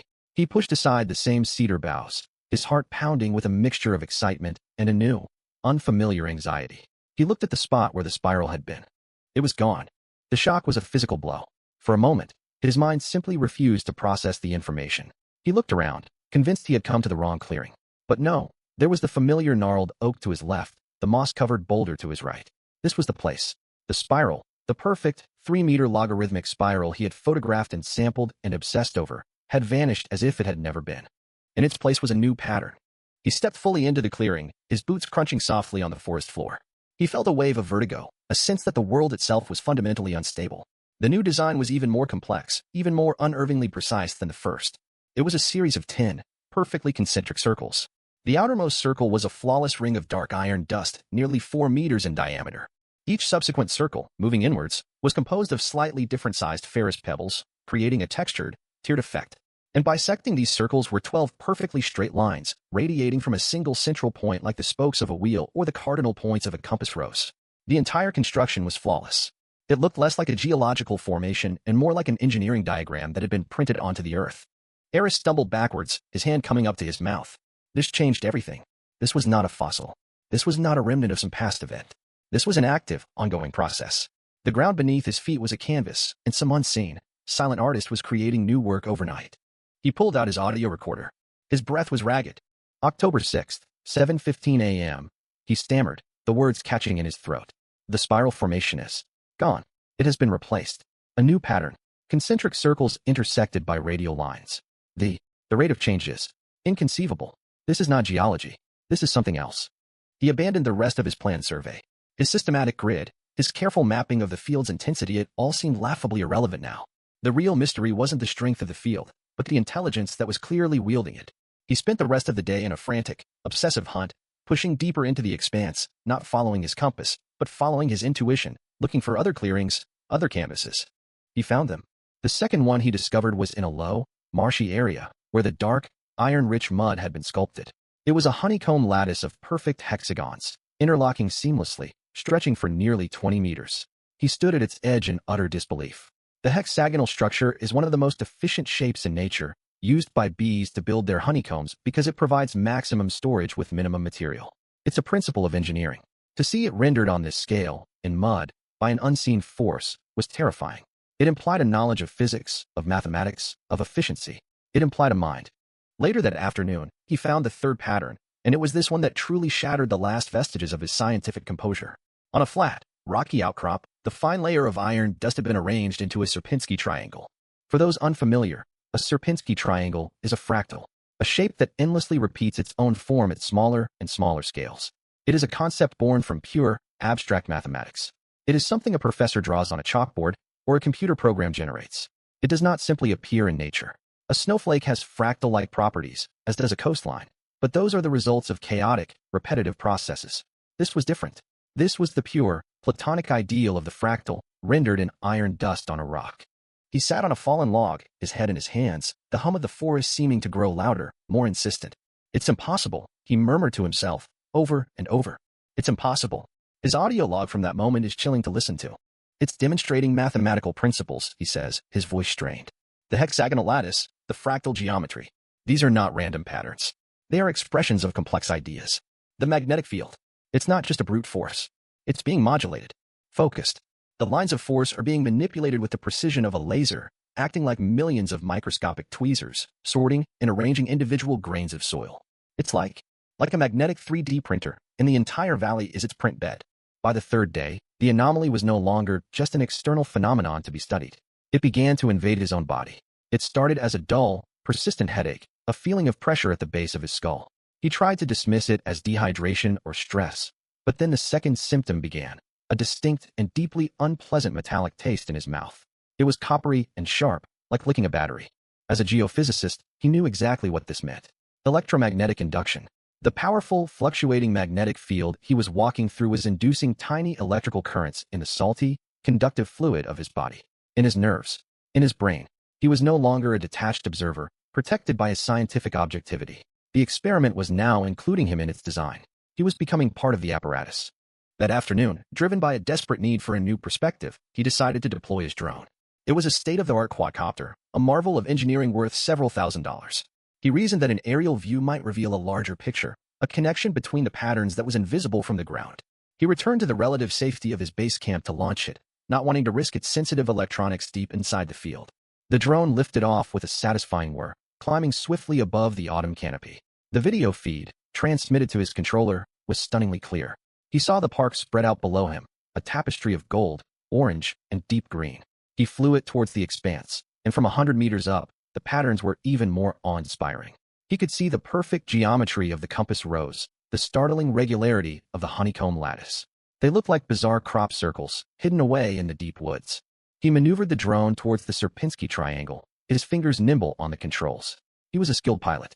He brought it in for a low pass, wanting to capture the fractal's detail in high resolution. The moment the drone crossed the invisible boundary into the anomaly's heart, the video feed erupted. The crystal-clear image dissolved into a screaming, violent maelstrom of digital snow. The telemetry data on his screen went insane. The altimeter flashed from 100 meters to 9,000 to -500 in a single second. The battery indicator went from 80% to 0 and back to full. Through the controller's small speaker, he heard a high-pitched, electronic shriek, like a modem dying in agony. And then, total silence. The screen went black. Signal lost. It took him 2 agonizing hours of searching. He finally found the wreckage not far from the center of the fractal pattern. It hadn't just malfunctioned and crashed. It looked like it had been swatted from the sky by an invisible giant. The carbon fiber arms were twisted into grotesque angles. The 4 motors were scorched black, smelling of burnt electronics. He pried open the main housing. The central processing unit, the drone's brain, was a melted, unrecognizable slag of plastic and silicon. But the most disturbing detail was the battery. The powerful lithium-ion pack was warped and blackened, as if it had been cooked in a microwave. And clinging to its casing, burned into the plastic, was a delicate, web-like pattern of iron filings. A miniature Lichtenberg figure, a fern-like scar left by a massive electrical discharge. The force had not only disabled the drone, it had reached inside it, targeted its power source, and murdered it from the inside out. That night, sleep was not an escape. It was a continuation. He dreamt he was floating in a void, and all around him, luminous, geometric shapes were constantly forming, shifting, and evolving. Spirals became triangles, which unfolded into cubes, which dissolved into impossibly complex structures for which he had no names. And through it all, there was the hum. The low, resonant hum from the forest, but in his dream, it was a sound that vibrated through his very atoms. It felt ancient, vast, and intelligent. He awoke with a gasp, his heart hammering against his ribs. His head was pounding. He felt a trickle of warmth from his nose. He touched his upper lip, and his fingers came away slick with blood. He stumbled out of his tent and into the moonlight, wiping the blood on a white tissue from his pocket. As the blood began to dry, he stared at it, and a new, more profound terror gripped him. In the dark red smear, for just a fraction of a second, he thought he saw the microscopic iron particles within his own blood trying to align, trying to form a tiny, impossibly straight line, before the complex chemistry of coagulation broke the spell. The lodestone theory was not just dead, it was a laughable absurdity. A lodestone is a dumb rock. It is passive. It does not change. It does not compose mathematical proofs in the soil. It does not target and execute technology. And it does not, under any circumstances, reach into the iron of your own blood and try to pull it into formation. Driven by a fear so pure it felt like its own kind of energy, he knew he couldn't stay. But he couldn't just leave. There was one last thing he had to do. His scientific equipment was useless. His theories were in ruins. He was now looking for something else. He was looking for a ghost. He was looking for anyone else who had been foolish enough to come this far. He spent the next day searching, not for clearings, but for signs of human passage. And he found it, tucked under a rocky overhang, almost completely swallowed by moss and creeping vines, was a campsite. It was ancient, a canvas tent that had rotted into a delicate, lace-like skeleton. A camp stove rusted into a solid lump of orange metal. And half buried in the dirt, a small, metal footlocker, its clasp sealed shut by decades of corrosion. With trembling hands, he found a heavy rock and smashed at the rusted latch until it broke with a groan of tortured metal. He lifted the lid. The seal had held. Inside, protected from the damp and the decay, was a leather-bound journal. He lifted it out. The leather was dry and cracked, but intact. He opened it to the first page. The handwriting was a neat, elegant cursive. Property of Dr. Evelyn Reed, Department of Physics, 1978. Eris sank to the ground, his back against the cold rock of the overhang, and he began to read. He read as the light faded from the sky. He read as Evelyn's story unfolded, a chilling echo of his own. She had come here 30 years earlier, chasing the same legends, armed with the same scientific skepticism. Her early entries were filled with the same discoveries. The compass anomaly, the eerie silence, her own awestruck description of finding her first Paternus simple series of parallel lines. But Evelyn, a physicist, had dismissed the lodestone theory much faster than he had. An entry from her first week sent a shiver down his spine. The field is not static, she wrote. It fluctuates, but not randomly. The fluctuations have a rhythm, a cadence. I've recorded them on the oscilloscope. It's not noise. It looks like a signal, a deeply complex, structured signal, like a language spoken in magnetism. He turned the page, his hand shaking. A week later, her elegant script had become more hurried. The patterns change daily. They are growing in complexity. Yesterday, a simple spiral. Today, an interlocking series of knots that bear a disturbing resemblance to Celtic iconography. Where is it getting this imagery from? It's as if it's learning. But what is it? Eris felt a cold sweat on his brow. It was learning. The thought was monstrous. He flipped towards the end of the journal. The entries were shorter, the handwriting growing more erratic, the confident scientist replaced by a terrified woman fighting for her sanity. It's affecting me. Headaches. A metallic taste, like blood. My thoughts feel scattered, disorganized. It's hard to hold a single train of thought. The field, it doesn't just move iron in the soil. It moves the iron in the hemoglobin, in the synapses of the brain. It's trying to read me, to organize me. The last entry was a single paragraph, scrawled diagonally across the final page, the pen having pressed so hard it tore the paper. I saw it today, not with my eyes, in my mind. When I was at the center, where the hum is loudest, it showed me. It's not from here. It's not even alive in a biological sense. It's a consciousness of physics, a geological mind. It fell here, eons ago. a seed of pure information, buried deep within the planet's core. And this park is where its influence leaks to the surface. The patterns are not art. They are not messages. They are components. It's building something, or rebuilding itself, using the raw materials of the planet: iron, carbon, silicon, and it has just discovered a new, highly efficient source of processed iron and electricity: us. The journal ended. Eris closed the book. The silence of the forest was absolute. But he could hear the hum now, clear as day. It wasn't in his ears. It was in his bones. It was the sound of a vast, sleeping machine, a machine that had been dreaming of mathematics for millennia. And he knew, with a certainty that was colder and harder than any scientific fact he had ever known, that it was beginning to wake up. Reason has its limits. There is a point where the familiar maps of logic and sanity end, and beyond it lies a territory for which we have no name. For Dr. Eris Thorne, that boundary line was the last, terrifying entry in Evelyn Reed's journal. Her words were not a theory, they were a testimony. A clear, unambiguous warning sent across 3 decades from one scientist to another. Any rational person, holding such a testament, would have seen it as their salvation, a final, desperate chance to turn back. They would have placed the journal back in its metal tomb, scrambled back to the safety of their camp, and fled the haunted ground of Blackwood Ridge without a second glance. But Eris Thorne was no longer entirely rational. Evelyn's final, chilling hypothesis was correct. The field didn't just organize the soil, it organized the iron and the synapses. The anomaly was inside his head. The relentless, structured hum had been subtly retuning his own mind. The fear was there, a cold, primal serpent coiling in his gut. But it was now overlaid with something else, something alien. A powerful, unnatural compulsion. A deep and resonant need to see the source. To understand. He felt the pull of the anomaly's epicenter not as an intellectual curiosity, but as a physical summons. It was a siren song sung in magnetism, and it was calling him home. He gently closed the journal and placed it back in the footlocker, closing the lid.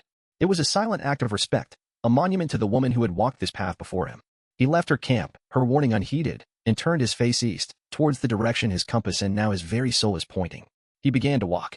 The journey into the heart of the anomaly was a descent into a waking nightmare.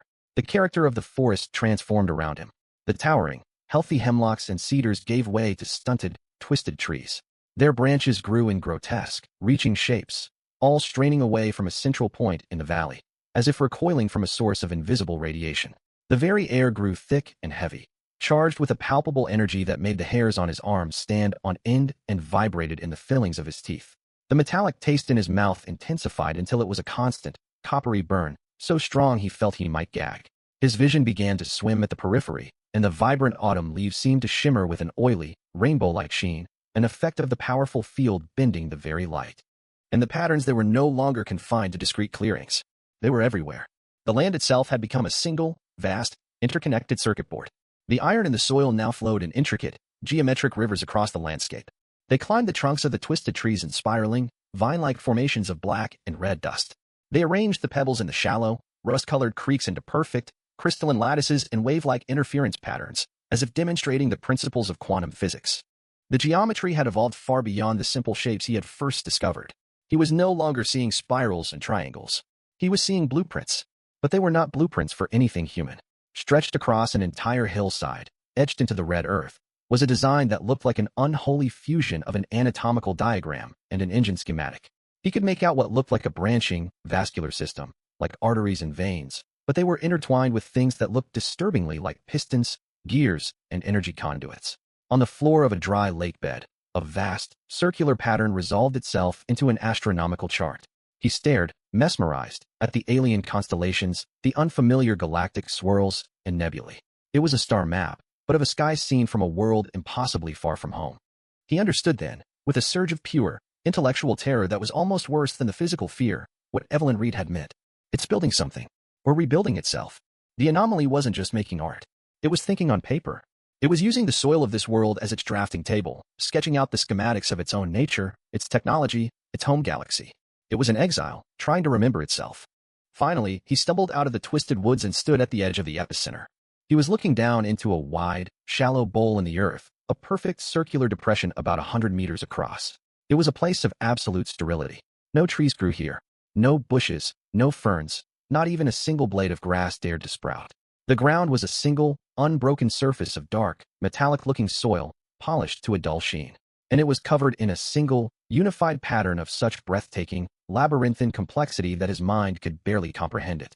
It was a mandala of impossible, non-Euclidean geometry, a fractal that appeared to contain an infinity of detail within every line.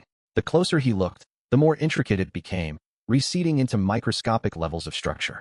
And it was moving. Not fast. It was a slow, majestic, inexorable motion. The fine lines of iron filings flowed like black liquid, the entire pattern constantly, subtly shifting, evolving, reconfiguring itself before his very eyes. It was like watching a thought unfold. And the hum here, at the source, it was no longer a background noise. It was a physical presence. A deep, resonant bass note that bypassed his ears entirely and vibrated directly in the marrow of his bones. It was the sound of a mind, ancient and vast, engaged in a calculation that had lasted for eons. He stood at the edge of the bowl, paralyzed, caught between the instinct to flee and the compulsion to draw closer. The pressure in his skull intensified, and then it changed. It was no longer a dull, ambient force. It became focused. An invasive, intimate presence bloomed in his consciousness. It wasn't a voice. It wasn't language. It was a direct, raw feed of pure information, a torrent of alien sensation and memory flooding the fragile circuits of his human brain. Flashes of impossible things burned behind his eyes. He saw cities of living crystal, throbbing with a cold, internal light. He saw metallic, insectoid life forms that communicated not with sound, but with fluctuating magnetic fields. He experienced a sense of time so immense it was meaningless, of a lonely, silent journey across the frozen voids between galaxies that had lasted for millions of years. He felt the cataclysmic impact of shattering, fiery descent through the atmosphere of a primitive, molten world. And then, the long, patient sleep in the cooling, iron-rich darkness of the planet's core. The flood of information stopped as abruptly as it began. The vast, cosmic awareness retracted. And then it focused. It focused on him. The shift was terrifying. It was the difference between standing in the ocean and being seized by the tentacle of a kraken. He felt a direct, specific, and horrifying sensation. A pull. A tug. But it wasn't on his clothes or his body. It was inside him. He looked down at his own arm, his skin pale against the dark red soil. And he saw it. Through his skin, the faint, bluish lines of his veins began to pulse with a soft, reddish light. He could feel it. He could feel the iron in his blood. The 4 iron atoms at the core of every single hemoglobin molecule in his billions of red blood cells. He felt them stop their chaotic, biological tumbling. He felt them all, at once, as one unified system, align. The sensation was a symphony of agony. It was a fundamental violation of his own biology. Imagine every compass needle in your body, every microscopic particle of metal, suddenly and violently snapping to attention, pointing in a single direction. He felt a searing, pulling pain as the very essence of his life-giving blood was being hijacked. It was no longer a fluid for carrying oxygen. It was being repurposed, turned into a magnetic medium, a biological wire. He cried out and fell to his knees at the very edge of the bowl, his hands sinking into the dirt. He was gasping, not just from the pain, but from the sheer, intimate horror of it. As he knelt there, he saw the pattern on the ground in front of him begin to change. A small section of the vast mandala, near the edge where he knelt, began to flow and morph, reconfiguring its lines of iron dust. With a wave of sickening comprehension, he realized what it was drawing. It was mirroring him. It was creating a map of his own circulatory system in the iron dust on the ground. The great arteries branching from his heart, the delicate capillaries in his hands and face. It was reading the biological blueprint written in the iron of his own blood, and it was transcribing it onto the earth. This was how it learned. This was its process. It analyzed. It mapped. And then, he knew with absolute certainty, the next step would be to improve the design. To organize him, as Evelyn had written. To correct the messy, inefficient, beautiful chaos of biology and convert it into the clean, perfect, crystalline order of its own alien physics. It wasn't trying to kill him. In its own vast and indifferent way, it was trying to fix him. And the process would methodically erase everything that made him human, leaving behind only a perfectly organized biological machine. A primal, animal terror, the simple will to live, finally broke through the magnetic spell. This was it. This was how Evelyn Reed had died. Not eaten by a monster, not lost to the elements, but deconstructed by a physicist's equation, applied directly to the atoms of her own body. He had to get out. He had to run. But the force was holding him fast. The magnetic pull originating from within his own veins was anchoring him to the spot, a prisoner in his own skin. He tried to stand, but his muscles screamed in protest, fighting against the unnatural, uniform alignment of his own blood. It was like trying to lift a mountain. He roared, a ragged sound of pure defiance that was swallowed by the silent, immense hum. He focused every last shred of his will, every last spark of his identity, on a single command: move. He dug his fingers deeper into the loose, non-magnetic soil at the very edge of the bowl, and he pulled. He dragged his body, inch by agonizing inch, away from the epicenter. Something inside him tore. He felt a hot, sharp, ripping pain in his chest, and for a fraction of a second, the magnetic grip on his blood lessened. The circuit was broken. It was the only chance he would get. He scrambled backwards, away from the bowl, crab-walking, kicking, clawing his way out of the epicenter's immediate, crushing influence. He got to his feet, swaying, his vision blurring. He didn't look back. He couldn't. He just ran. He ran, stumbling blindly through the forest of twisted trees, past the silent, alien blueprints in the soil. He ran with the ghost of a billion microscopic needles still tugging at his blood. He ran with the echo of a cosmic intelligence burned into his mind. He ran from the heart of the pattern, but he knew, with a certainty that chilled him to his very soul, that he would never truly escape it. He was taking a piece of it with him, imprinted forever in the iron of his own veins. The journey back to his base camp was a blur of primal terror and searing pain. Eris Thorne does not remember most of it in coherent thought, only in flashes of sensation. He remembers the world tilting on its axis, the twisted trees seeming to bend and warp around him as he ran. He remembers the jarring impact of falling, his body a dead weight that refused to obey him, and the agonizing effort of forcing himself back to his feet. He remembers the feeling of the magnetic pull, that horrifying internal tether, lessening with every painful meter he put between himself and the epicenter, like a swimmer fighting their way out of a powerful undertow. He doesn't remember taking down his tent or packing his gear. He must have done so on some level of pure, animal instinct. He collapsed inside his truck, the feel of the mundane plastic and fabric of the driver's seat a shocking anchor to reality. He drove out of the park in a haze, the service road a winding, endless tunnel. For 2 days after his escape, he holed up in a cheap motel room 100 miles away, the curtains drawn tight. He lay in the darkness, his body a war zone. He was racked with violent shivers and feverish sweats. His joints ached with a deep, grinding pain, as if his very skeleton was misaligned. He suffered from nosebleeds so severe they soaked his pillowcases crimson. And the metallic taste, the taste of the anomaly, was a constant, coppery fire on his tongue, a ghost of the force that had tried to unmake him. He was a man being violently reclaimed by his own biology. When he finally emerged from that dark room, he was a changed man. The confident, curious academic was gone, burned away in the crucible of the anomaly. In his place was a haunted survivor. His eyes, once sharp and analytical, were now distant, carrying the hollowed-out look of someone who has stared into an abyss and found it staring back.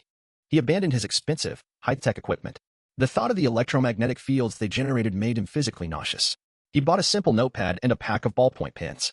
In a small, remote library, he began to write.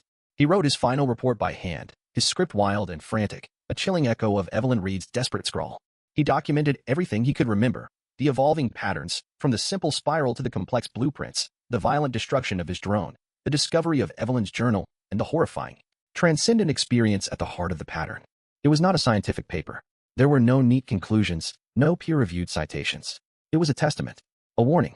But the true horror, the part of the story that extends beyond the borders of Blackwood Ridge, began after he left. He had escaped the place, but he had not escaped the influence. The anomaly had left an indelible brand on his senses, an imprint on his very soul. Back in what we call civilization, he found he could no longer tolerate the modern world. It was a cacophony of invisible forces that were physically painful to him. The 60-cycle hum of power lines felt like a saw blade against his skull. The overlapping signals of Wi-Fi routers and cell phone towers created a chaotic, screeching noise in his head, a dissonant static that scraped against the clean, pure, resonant hum of the anomaly, a signal that was now permanently etched into his memory. He was like a man who had heard a symphony so profound that all other music now sounded like meaningless noise. He sold his house in the city. He cut off contact with his colleagues, who would never have believed him anyway. He became a technological hermit, retreating to a small, isolated cabin deep in a region with no power grid and no cell service. He lived by oil lamp and firelight, seeking the same profound silence he had once found so unnerving in the ironwood expanse. But the patterns followed him. He would see them everywhere, his rewired mind now hypersensitive to the hidden geometry of the universe. He would see their genesis in the chaotic static of an old battery-powered radio. He would trace their forms in the swirling grain of his wooden table. He would watch, mesmerized, as the frost creeping across a window pane in winter formed itself into the familiar, terrifying shapes of fractal ferns. He once spent an entire day staring at a spider's web, not in admiration of the spider's work, but because he recognized the precise, mathematical tension and efficiency of the design the same cold, alien logic he had seen drawn in the iron soil of the expanse. He was haunted, but his scientific spirit, though broken, was not dead. He couldn't let it go. He sourced old, analog equipment from surplus stores and university backrooms, a seismograph that recorded tremors with a needle on a roll of paper, a pinch-art magnetometer, a barograph. Instruments of a bygone era, machines that wouldn't fry, and more importantly, wouldn't scream at the new senses he now possessed. From his remote cabin, he continued to monitor Blackwood Ridge, a lonely sentinel watching a sleeping god. And this leads us to the final, and most terrifying, pages of his report. The data he collected over 2 years. His analog charts, a collection of wavy lines on spools of paper, showed a clear and undeniable trend. The anomaly was not stable. It was not a static feature of the landscape. The deep, resonant hum, the signal he had first recorded, was growing in amplitude. The magnetic field was getting stronger, and his seismograph, positioned hundreds of miles away, was picking up a new pattern of microtremors originating from deep beneath the park-rhythmic, pulsing vibration that was not tectonic in nature. The ironwood expanse was expanding, very slowly, at a rate of only a few millimeters a year, but it was growing. The perimeter was pushing outwards, the sickness in the ground methodically claiming new territory. The final conclusion, the last words Eris Thorne wrote in his notebook, is the reason we are telling this story today. It's a message that transcends the fate of one man and speaks to a possibility that should chill every one of us. His shaky, handwritten words read, "It is not contained. The park is not a cage. It is a womb, an incubator. The entity, the geological mind, it has been dormant, healing from its ancient fall, and for the last 30 years, it has been learning. It has learned about fractal mathematics and engineering from the iron in the soil. And then it found us. It has learned about biology, about the efficient wiring of a nervous system, about the circulatory transport of metals. It has learned from Evelyn, and it has learned from me. And now, it is beginning to expand its influence. The microtremors are the signs of it stirring in its deep slumber. The growing field is the reach of its consciousness. I don't know what it's building. Perhaps it is constructing a new body for itself from the raw materials of our planet. Perhaps it is building a device to communicate, to call others. Or perhaps it is simply doing what it was born to do, converting the world around it into a form that is more familiar, more orderly to its own mind. A world of crystalline physics and perfect geometry. A world where the beautiful, messy, unpredictable chaos of life is simply smoothed over, rearranged, and organized into a silent, perfect, and utterly dead pattern. The protocol for this wilderness is not one of observation. It is one of conversion, and it has already begun. 2 years after his expedition, Dr. Eris Thorne vanished. A concerned landlord, having not received rent, sent local law enforcement to check on his remote cabin. They found it empty. There was no sign of a struggle. His few belongings were still there. His final report, his data charts, and Evelyn Reed's name were left neatly on his desk. Some say he simply walked back into the wilderness, finally unable to resist the magnetic pull that had become a part of him. Others believe that the piece of the anomaly he carried within his own body finally consumed him, that the iron in his own blood completed its final, terrible pattern from the inside out. We are left with his story, a warning that the ground beneath our feet may not be as inanimate as we believe, that in the deep, silent places of the world, forces beyond our comprehension are at work. The ironwood anomaly is not just a local phenomenon.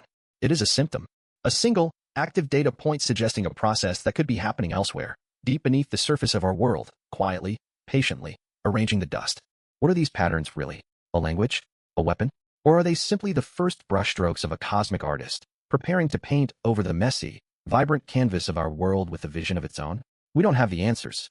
We only have the chilling testimony of the man who looked into the heart of the pattern and survived long enough to tell us that it was looking back. Thank you for joining us at the Wilderness Protocol. The account of Dr. Eris Thorne and the ironwood anomaly serves as a stark reminder that our understanding of this world is incredibly fragile. We build our lives on a thin crust of earth, blissfully unaware of the immense, ancient forces that may lie dormant just beneath us. What do you think? Was this a true geological intelligence, or the tragic hallucination of a man exposed to extreme magnetic fields? Are there other places like Blackwood Ridge, hiding in plain sight? Let us know your thoughts in the comments below. If you appreciate these explorations into the unknown, please consider supporting the channel by liking this video, subscribing, and ringing the notification bell so you don't miss our next descent into the unexplained. Until next time, stay safe, be aware, and always respect the protocols of the wilderness. They may be the only thing that keeps you from becoming part of the pattern.